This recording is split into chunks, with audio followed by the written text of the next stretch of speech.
Alô, comunidade! Começa agora o ICL Urgente, sempre às 5 horas da tarde, com as principais notícias do Brasil e do mundo.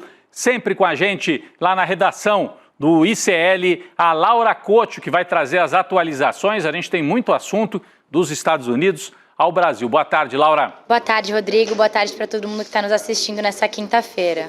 Boa tarde também para você que mora nesse país em que a velha imprensa, associada a Faria Lima, levou uma ducha de água fria nesta quinta-feira com a pesquisa que mostra que, apesar da queda na popularidade do governo, Lula segue a ser favorito e ganharia de todos os adversários da direita e da extrema-direita se a eleição fosse hoje. Daqui a pouco, vamos trazer aqui para você os cenários, contra vários adversários e a análise, o significado desta pesquisa da Quest.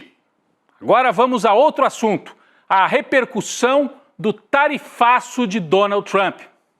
Bem, você acompanhou ontem aqui ao vivo no ICL Urgente o presidente Trump, durante aquele pronunciamento nos jardins da Casa Branca, com essa tabela, um negócio assim midiático, para parecer meio simples e ao mesmo tempo tudo super bem planejado, com as tarifas contra países do mundo inteiro. Você acompanhou ao vivo.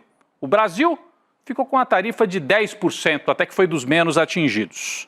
Mas nós vamos trazer agora a repercussão no Brasil e no mundo do anúncio feito ontem por Donald Trump, que inaugura uma nova etapa no mundo, gente. Não é assim algo banal na economia.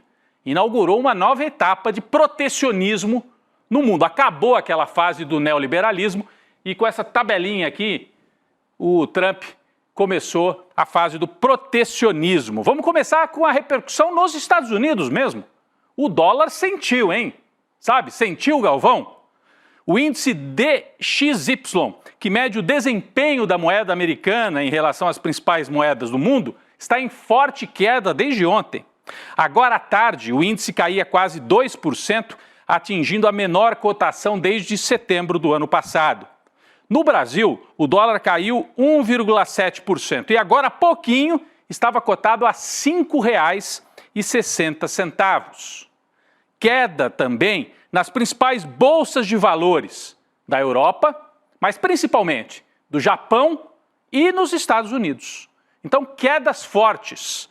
Então, vários índices lá nos Estados Unidos, refletindo esse anúncio aqui do Donald Trump.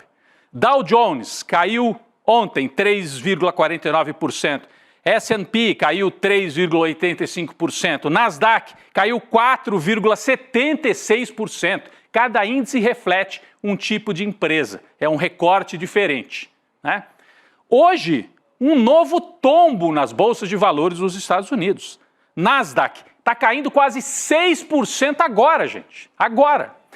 S&P, 4,8% de queda. E a Dow Jones, quase 4% de queda. Então é um tombo seguido de outro tombo. Lembrando que o mercado nos Estados Unidos não fechou ainda, Vai fechar daqui a pouquinho, a gente vai seguir acompanhando.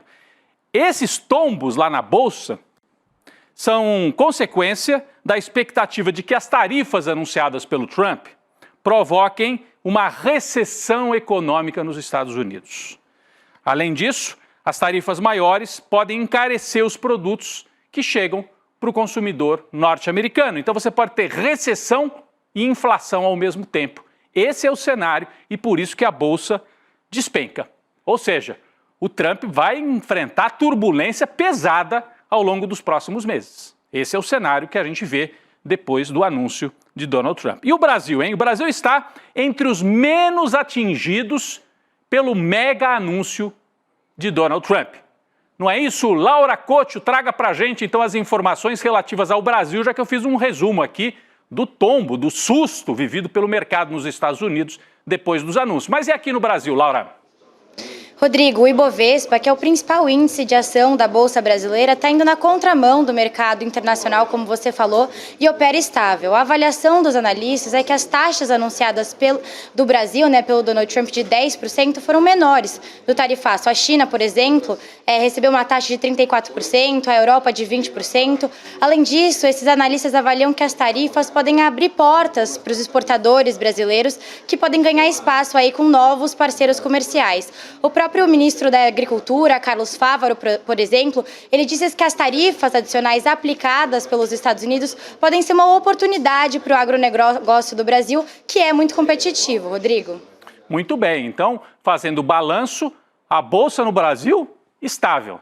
É como se não tivesse atingido o Brasil. Quem é que escapou desse tombo nas bolsas internacionalmente? O Brasil, a China, os BRICS de uma maneira geral. Então, o anúncio feito pelo Donald Trump, é turbulência no mundo inteiro, mas especialmente no chamado mundo ocidental e no Japão, que é muito dependente da economia ocidental. Bom, quem também se pronunciou sobre o tarifaço foi o presidente Lula. O presidente Lula disse que o governo brasileiro vai responder a qualquer iniciativa de impor protecionismo, que, segundo Lula, não cabe mais no mundo atual. Ele discursava num evento para fazer um balanço dos 2 primeiros anos nesse terceiro mandato. Vamos acompanhar a fala de Lula. Que não tolera ameaça à democracia, que não abre mão da sua soberania, que não bate continência para nenhuma outra bandeira que não seja a bandeira verde e amarela,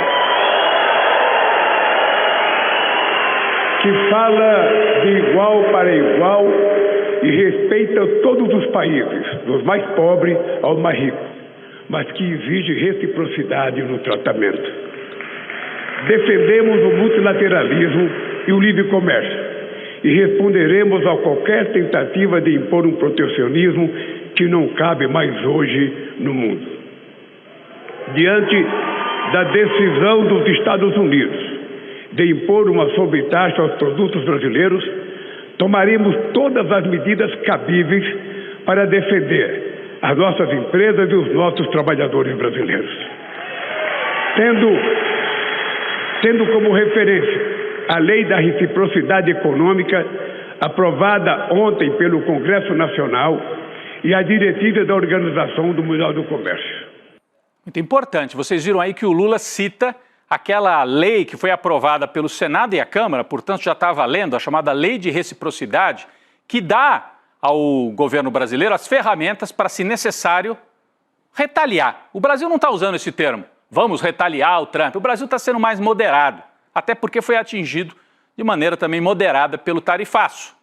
Mas o Lula deixa claro, se necessário, vamos usar. Se eles sobem as tarifas lá, nós podemos subir as tarifas aqui, sem fazer muita borbulha, mas aproveitando esse momento também para abrir novos mercados.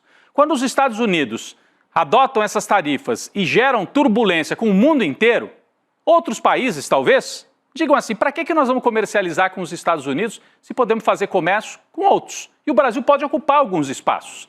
No agronegócio, por exemplo, na exportação de grãos, na exportação de carne e também de produtos industrializados. Em algumas áreas, o Brasil ainda é competitivo na área de produtos industrializados. Então, o Lula coloca a bola no chão, diz o Brasil está preparado, se necessário, e chama a atenção, que da bancada ruralista à esquerda, ao PT, o PSOL e outros partidos, todo mundo se uniu e disse assim, vamos defender o interesse brasileiro. É um momento favorável para o Brasil fazer política industrial, para apostar em reindustrialização, assim como Getúlio Vargas, lá no século XX, quando houve a Segunda Guerra Mundial, ficou aquela disputa e depois também na Guerra Fria, aproveitou as disputas e falou, Estados Unidos, vocês querem nosso apoio? Vamos fazer indústria siderúrgica aqui no Brasil. E fez, e depois fez Petrobras. Agora é um outro momento, mas há também espaço para o Brasil aproveitar essa turbulência gerada pelo Donald Trump e melhorar, ocupar espaços no comércio internacional. Bem, o pacote de tarifas anunciadas por Donald Trump ontem, de produtos estrangeiros, repercutiu mal na imprensa internacional, especialmente na imprensa europeia. A revista britânica The Economist chamou o tarifaço de Dia da Ruína. Está aqui, ó. Dia da Ruína. O Trump chama de Dia da Libertação. Mas parece que não é bem isso. O que eles estão mostrando aqui, o Trump está cerrando, né, o mapa dos Estados Unidos e separando os Estados Unidos do resto do mundo. E isso pode ser visto como um momento de queda do Império norte-americano, né? A Laura Couto tem mais informações sobre esta matéria da revista, que é uma revista liberal, uma revista dos capitalistas europeus e lida também em outras partes do mundo. Portanto, não é uma revista de esquerda, ao contrário. É uma revista do mundo liberal, chamando, Laura, de Dia da Ruína, esse dia em que o Trump anunciou tantas tarifas contra tantos países. Exatamente, Rodrigo. Eu trouxe esse destaque aí da reação negativa da revista britânica The Economist. Ela alega que esse pacote de tarifas do Trump vai causar estragos econômicos e chamou aí, como você falou, o Dia da Libertação como o Dia da Ruína. Para ilustrar os riscos econômicos, como a gente pode ver aí na capa da The Economist, eles estampam uma arte em que o Trump está abrindo um buraco do mapa dos Estados Unidos embaixo dos seus pés como um serrote. Já no texto da revista, ela afirma que o presidente Trump cometeu um erro econômico mais profundo, prejudicial e desnecessário da era moderna e que não há como evitar o caos que o Trump causou na economia, Rodrigo. Isso me lembra uma letra, né, do Cartola, o abismo que cavaste aos teus pés, né? O próprio Trump cavando o abismo que pode ser o momento definidor da ultrapassagem dos Estados Unidos pela China. Só que o mundo vai... Isso não acontece de uma hora para outra. Nenhum império caiu sem dor, sofrimento e enfrentamento internacional. É isso que nós estamos assistindo atualmente. Em resposta a Donald Trump, o Canadá, o vizinho ali do norte, que inclusive está sendo ameaçado pelo Donald Trump, resolveu impor tarifas retaliatórias de 25% sobre veículos fabricados nos Estados Unidos. O anúncio foi feito hoje, nesta quinta-feira, portanto no dia seguinte, né, do tarifaço do Donald Trump, pelo... Opa, acho que... Estamos aqui nessa câmera agora, gente, por favor. Então o anúncio do Canadá foi feito pelo primeiro-ministro Mark Carney. A China seguiu na mesma linha e disse que está pronta para adotar medidas retaliatórias contra os Estados Unidos, caso as tarifas anunciadas pela Casa Branca sejam mantidas. Você vê, Canadá está falando em retaliação, China falando em retaliação, o Brasil está um tom abaixo. A Espanha resolveu também ir por outro caminho. O primeiro-ministro Pedro Sánchez anunciou hoje um pacote de ajuda de 14 bilhões de euros em empréstimos públicos para empresas espanholas afetadas e também para fortalecer a indústria automotiva num país. Antes da gente mudar de assunto, eu queria só ressaltar uma coisa. Quase toda a América do Sul recebeu essa mesma tarifa de 10% que o Brasil recebeu do Trump. Então, tanto faz se é Lula de esquerda ou se é um Milei, que é um seguidor do Trump, que põe o bonezinho do Trump, tanto faz. São os mesmos 10% para produtos argentinos e produtos brasileiros. A direita argentina ficou até meio zonza. Então não adianta nada, o Milei foi tão... aderiu tanto ao Trump e a tarifa para o Milei, para a Argentina, é a mesma tarifa para o Brasil do Lula. Só para a gente entender esse jogo. Isso também gera muita dúvida entre os bolsonaristas, né? Pô, a gente defendia o Trump e o Trump está botando tarifas para os produtos brasileiros, inclusive para o agronegócio. Isso abre uma avenida para o Lula conversar com o agronegócio e falar, olha aí, vocês vão apoiar o sujeito que quer dificultar a vida de vocês? Porque o Bolsonaro apoia o Trump, né? Então, abre também um campo importante nesse sentido. Vamos com Laura Couto de novo na redação, atualização sobre o dólar, né, Laura? Mudou alguma coisa aí nas cotações? Mesmo. Rodrigo, notícia de última hora que saiu agora há pouco, na verdade, o dólar fechou em 5,62, ele atingiu o valor mais baixo do ano até agora. Então isso aí a gente está vendo mais um efeito do tarifaço do Trump. Então 5,62, Laura, aqui no Brasil, certo? Só para deixar bem claro, exatamente, né? Então o dólar 5,62 é uma das cotações mais baixas dos últimos meses. O Trump está ajudando a valorizar de novo o real. Na verdade, ele está desvalorizando o dólar e com isso mexe, e a Laura trouxe aí a cotação da moeda de agora a pouquinho. Vamos falar então, gente, saindo do Donald Trump e voltando para aquele assunto que eu anunciei aqui no comecinho do programa. Pesquisa divulgada hoje foi uma ducha de água fria para a imprensa brasileira, que é associada à Faria Lima, e também para os oráculos da extrema-direita, que ontem estavam dizendo assim, acabou, é o fim do Lula. caiu a popularidade do governo, né? Acabou. Só que não. De fato, a aprovação do governo Lula tem caído. Isso aparece em várias pesquisas, inclusive na Quest, que saiu ontem. Só que a mesma Quest de hoje, ao traçar o cenário eleitoral, aí não é avaliação do governo. É assim, se tiver eleição ano que vem, você vota no Lula ou no Bolsonaro, no Lula ou no Tarcísio. E qual foi o resultado? Esse que está aqui atrás de mim. O Lula ganha de todos os adversários de extrema-direita, de todos eles, inclusive do inelegível Jair Bolsonaro, por 4 pontos. Então, cenário número 1, num eventual segundo turno, Lula contra Bolsonaro, Lula 44, Bolsonaro 40. É empate técnico na margem, mas é Lula na frente. Lula contra Michele Bolsonaro, 44-38 para o Lula. Cenário 3, Lula contra Tarcísio, 43 Lula, 37 Tarcísio, governador de São Paulo. Contra o Ratinho Júnior, que é o governador do Paraná, 42 Lula, 35 Ratinho. Contra o Eduardo Bolsonaro, aí a vantagem é maior para o Lula, 44-35. Contra Romeu Zema, governador de Minas, 45 Lula, 34 Zema. Contra o Ronaldo Caiado, 43 o Lula, 31 o Ronaldo Caiado. Então, gente, é uma vantagem para o Lula. Eu trouxe o número errado aqui, ó. Eu pulei o Pablo Marçal. 44-35 em relação ao Pablo Marçal. Então, vou corrigir aqui. 44 Lula, 35 Pablo Marçal, 45 Lula, 34 Eduardo Bolsonaro. Mas, enfim, o resumo da ópera. Tá aqui a tela, você depois checa esses números todos. O Lula ganha de todo mundo. Todos os candidatos da extrema-direita. Qual é hoje o mais forte, o mais bem articulado com os empresários? Tarcísio de Freitas. Então diminuiu a vantagem? Quase que não diminuiu em nada. Vamos mostrar aqui o gráfico dessa disputa específica, Lula contra Tarcísio. Em janeiro, Lula 43, Tarcísio 34. Passaram-se 2 meses, Lula com os mesmos 43 e o Tarcísio 37. Significa, a popularidade do governo caiu, mas o Lula, na comparação com a extrema-direita, continua na frente. O que está acontecendo? Qual é a explicação para esse fato? A explicação talvez seja isso que vai aparecer aqui no próximo gráfico que nós vamos mostrar aqui na tela. Quando se pergunta para as pessoas, você tem mais medo do quê? Você tem mais medo da volta do Bolsonaro ou de o Lula continuar no poder? Eu tenho mais medo, dizem as pessoas, da volta do Bolsonaro. 44% tem mais medo de ver o Bolsonaro de volta do que seguir o Lula.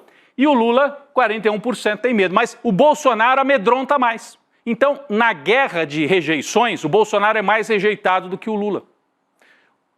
O resumo talvez seja o seguinte: o povo pode até não estar gostando tanto, queria resultados melhores no governo Lula. Mas quando se compara e fala, então você quer tirar o Lula e trazer o Bolsonaro de volta? Não. Então você quer tirar o Lula e colocar um candidato apoiado pelo Bolsonaro? Não. É o resultado da pesquisa Quest. Isso parece que chateou bastante a imprensa brasileira. No começo da manhã de hoje eu abri lá o UOL. E como é que o UOL trouxe a manchete sobre essa pesquisa? Vamos colocar aqui? Eu separei como é que estava aqui. Em vez de dizer isso que eu estou dizendo, que Lula ganha de todo mundo, porque essa é a notícia, Lula, ou se quisesse, apesar de queda na popularidade, Lula ganha de todo mundo? Não. O que disse aqui a UOL, a Folha de São Paulo? 62% acham que Lula não deveria disputar a eleição. E depois, inelegível, Bolsonaro teria empate técnico com Lula. E escondem o fato de que o Lula ganha dos 7 candidatos de extrema-direita. Depois acho que ficaram com vergonha. E no fim da manhã trocaram a manchete, que é o quadro seguinte que a gente tem aqui. Lula tem empate técnico com Bolsonaro, que está inelegível, e vence 7 nomes da direita. Ainda assim, mantiveram aqui embaixo essa história de que a maioria não quer que o Lula dispute e tal. A imprensa está com dor de cabeça por causa disso. O Merval Pereira, que é um colunista lá da família Marinho, escreve no jornal O Globo, escreveu uma coluna comemorando a queda de popularidade do Lula que saiu ontem. Só que a coluna envelheceu mal demais, cara. Ele soltou a coluna dizendo que o Lula é visto como um presidente mal intencionado, que são números desastrosos da popularidade. Ele faz aqui o enterro, o velório. Né? Acabou o Lula, diz o Merval Pereira. Só que não. Ele escreve a coluna e no mesmo dia sai a pesquisa mostrando que, apesar de números que não são bons de popularidade, o Lula ganharia de todos os adversários da extrema-direita. É impressionante como a imprensa torce, como o mercado torce e como já decretaram tantas vezes a morte de Lula. Aqui agora foi um Merval Pereira, que inclusive é da Academia Brasileira de Letras, né? Um imortal, decretando mais uma vez a morte política de Lula. Outro que estava na torcida para o Lula acabar é o Ciro Nogueira. Ontem foi grande destaque do noticiário do ICL, um áudio obtido com exclusividade, o Ciro Nogueira, esse aqui que está na tela, esse rapaz aqui, senador do Piauí, de direita, bolsonarista, conversando com a turma de mercado e dizendo: acabou o Lula, não tem chance, não recupera mais. Ele nem vai ser candidato, ele não vai querer passar vergonha. Aí saem os números de hoje. Então o que o Ciro Nogueira estava fazendo? Análise ou torcida? Né? Impressionante. E parece que o presidente Lula não concorda muito com essa tese do Ciro Nogueira de que, não, Lula nem vai ser candidato em 2026. Né, Laura? Você tem aí uma informação de hoje. O Lula foi a campo e desmentiu isso, né?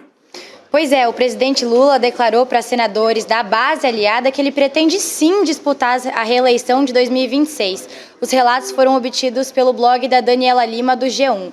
O Lula afirmou que está cuidando da saúde, fazendo exercícios e que ele espera estar em forma para ser candidato. Um dos presentes do encontro disse que o Lula foi literal, que tendo saúde ele é candidato e que faz questão de dizer que está forte. O Lula ainda classificou essa crise da popularidade, como você mencionou, como conjuntural e que não vê o cenário como irreversível. Rodrigo? Tá aí. Enquanto a Laura fala sobre a saúde do Lula, tá o Lula fazendo exercício ali do lado, né, Laura? O presidente Lula tenta vender essa imagem. É claro que isso é uma operação também de marketing, de comunicação. Olha o Lula aqui. Olha o Lula fazendo exercício e tentando mostrar que segue forte, né? Fisicamente. Agora, na popularidade, ele ainda precisa recuperar um pouco da popularidade do governo. De qualquer maneira, só para fechar esse assunto, a imprensa de direita no Brasil já matou o Lula 3 vezes. O Lula, a gente pode dizer, é o presidente que morreu politicamente 3 vezes e ressuscitou nas 3. O Lula foi morto politicamente pela imprensa no Mensalão em 2005, diziam, não tem chance mais, não vai nem se reeleger. 2006 ganhou a reeleição. O Lula foi morto politicamente quando foi perseguido pela Lava Jato e preso em 2018, diziam, vai para a prisão, acabou, não tem mais volta. Voltou, saiu da prisão, foi candidato e ganhou do Bolsonaro. E agora, nesse início de 2025, já tem um monte de gente decretando o fim da era Lula. Só que não, o presidente que morreu 3 vezes segue favorito em 2026, segundo a pesquisa Quest. Não sou eu que estou falando, é a pesquisa que foi divulgada hoje. Vamos falar ainda de política brasileira? O presidente da Câmara dos Deputados, Hugo Mota, oficializou a nomeação de Arthur Lira, do PP de Alagoas, para relatar o projeto de lei da isenção de imposto de renda. A presidência da comissão especial ficou com o deputado Rubem Júnior, do PT do Maranhão. Então o PT ficou com a presidência e o Arthur Lira vai relatar essa importante matéria. Mas, gente, parece que o partido do Lira, que é o PP, quer mudar o projeto mandado pelo Haddad e pelo Lula lá para o Congresso. Laura tem mais informações sobre esse assunto também. Diga lá. Rodrigo, o Partido Progressista sugeriu sim ao presidente da Câmara, Hugo Mota, alterações nesse projeto de lei que amplia a isenção de imposto de renda para quem ganha até R$5 mil. Isso porque, para isentar as pessoas que ganham até R$5 mil, é necessário tirar o dinheiro de outro lugar para compensar aí a perda na arrecadação. E a proposta da mudança do Partido Progressista é justamente nesse tópico de onde tirar o dinheiro. Então, no projeto inicial do Fernando Haddad, a proposta é uma tributação progressiva de 10% a partir de quem recebe R$50 mil por mês. Só que com a mudança dos progressistas no texto, a tributação vai começar a partir de quem ganha R$150 mil por mês. O Hugo Mota se reuniu hoje com o senador Ciro Nogueira para avaliar aí as propostas do partido. Rodrigo. Aí, o partido Ciro Nogueira protegendo os muito ricos. Então é assim, o Haddad quer taxar quem ganha mais de R$50 mil por mês. E o Ciro Nogueira, não, coitados, não. Vamos pegar só quem ganha mais de R$150 mil. Né? Eles querem mudar a proposta enviada pelo governo. Aliás, o Ciro Nogueira, no áudio exclusivo divulgado ontem pelo ICL, falou desse assunto para a turma lá do mercado, do tipo, eu vou ajudar vocês, coitados, vocês têm que pagar imposto. Isso também já é uma vergonha. Não podemos permitir uma coisa dessa. Vamos relembrar esse trecho em que o Ciro Nogueira diz que vai proteger a turma do mercado e, portanto, que eles não precisam pagar imposto, só quem ganha acima de R$150 mil. Vamos ver a fala dele. O que consta? Quais são os pilares dessa proposta? Aqui está todo mundo taxado nos acima dos 50 mil, então não tem uma redação... como um parlamentar votar contra a isenção para quem ganha 5 mil reais. Não tem como. Nós temos que ver a questão da compensação. Essa é a modificação, a proposta que nós vamos fazer. Então, tem uma pessoa que fala assim, ô senador, aqui todo mundo vai ser pego nessa taxação, ajuda a gente aí. Ele falou, eu não tenho como deixar de dar a isenção para quem ganha até 5 mil, mas nós vamos ver o que nós vamos fazer para melhorar a vida de vocês. E fizeram hoje, apresentaram esta ideia de mudar a compensação e taxar só gente mais acima ainda, além de uma mudança também no imposto para os bancos. E com isso, agradar a turma de executivos, de empresários, de gente que ganha mais de 50 mil reais por mês. Bem, o presidente Lula assinou hoje um decreto presidencial que antecipa o pagamento do 13º salário dos aposentados e pensionistas. Vai antecipar para abril e maio. Pelo cronograma tradicional, os valores são pagos normalmente no segundo semestre. Então é o Lula tentando também colocar mais dinheiro na mão dos mais pobres, né, para melhorar a economia e melhorar a popularidade. Laura Couto, traga mais detalhes para a gente sobre essa medida que pode ter um impacto forte. Rodrigo, de acordo com os cálculos do governo, serão pagos 73,3 bilhões de reais para os aposentados e pensionistas aí nessa antecipação. As parcelas vão ser depositadas junto com o pagamento regular do mês de abril e de maio. Segundo o cronograma, a primeira parcela vai ser paga entre os dias 24 de abril e 8 de maio, junto com a aposentadoria de abril. E a segunda parcela vai ser paga entre os dias 25 de maio e 8 de junho, aí junto com o pagamento de maio. O presidente Lula também assinou hoje o decreto que regulamenta o Fundo Social para que os recursos da exploração do pré-sal sejam direcionados para o programa Minha Casa Minha Vida. Segundo o governo, vão ser 18 bilhões de reais direcionados para esse programa de habitação. Rodrigo. Então vamos lá, a Laura falou de duas coisas, falou no final aí desse programa de habitação, mas o principal da matéria que eu trazia aqui é essa antecipação do 13º. O Lula sempre diz isso. Dinheiro, quando você espalha na mão dos mais pobres, é muita gente ganhando um pouquinho mais. E esse dinheiro não vai para contas no exterior, para aplicação, para comprar casa em Miami, vai para o consumo, vai para a economia brasileira.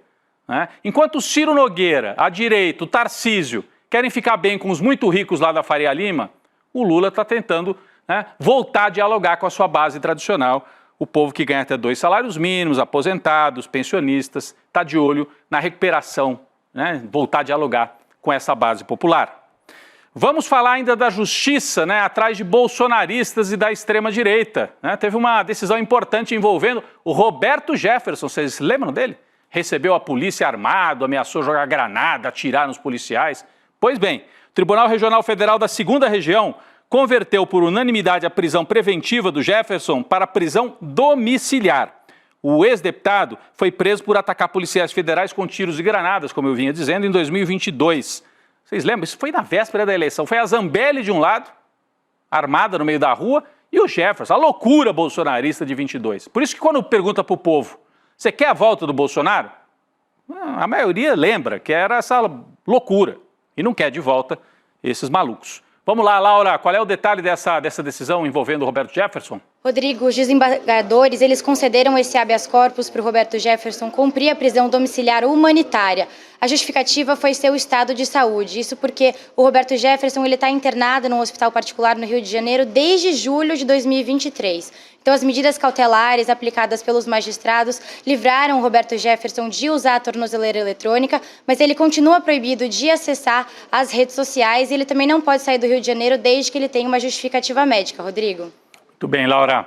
Laura, você e todos que nos acompanham, acha que investir e fazer o seu dinheiro render é coisa de milionário? É coisa dos amigos do Ciro Nogueira lá da Faria Lima, de quem ganha mais de 50 mil reais? Pois eu conheço um cara que vai te mostrar que investir não tem nada a ver com isso. Né? Tá aqui, na tela. É o Eduardo Moreira. Ele tem mais de 20 anos de experiência no mercado financeiro e preparou uma aula incrível sobre investimento feita para qualquer pessoa entender, mesmo quem nunca abriu nem uma caderneta de poupança.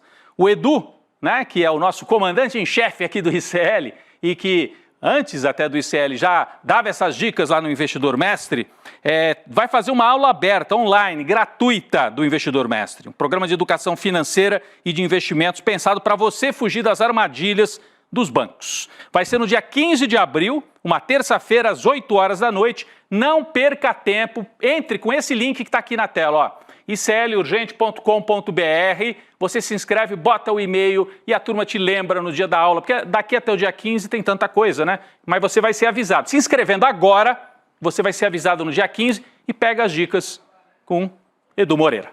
Muito bem. Dito isso, Laura Couto, obrigado mais uma vez pela presença aí na redação, atualizando. Hoje trouxemos até o dólar, né, caindo no Brasil. Laura, ao vivo aqui. Obrigado, estou vendo a turma da nossa edição ali do N2 se preparando já. Daqui a pouco a Gabi Varela, o Chico Sá e outros convidados e comentaristas estarão ao vivo no ICL Notícias, segunda edição, comentando, aprofundando esses assuntos que a gente adiantou aqui no ICL Urgente. Eu estarei lá com eles daqui a pouquinho e amanhã tem mais ICL Urgente. Valeu, gente!